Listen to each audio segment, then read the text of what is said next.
دا ملګری تپوس کوي چې کله جومات کې د کنسټرکشن کار روان وي، تعمیراتي کار رواني، نو د دغه تعمیراتي کار د پاره د زکات پیسې ورکول څنګه دي او د صدقې پیسې ورکول څنګه دي؟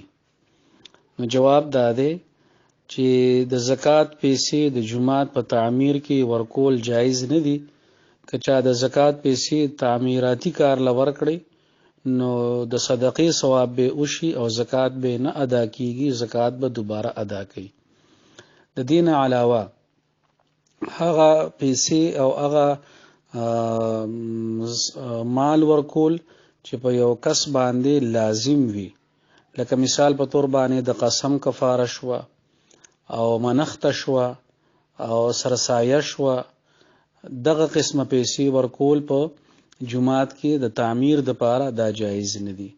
د دین علاوه که نفلی صدقه وي، یو سړی اسی صدقه کول غواړي په هغه باندې لازم نه وي، نو دغه پیسې جماعت کې ورکول د تعمیراتي کار د پاره جایز دي.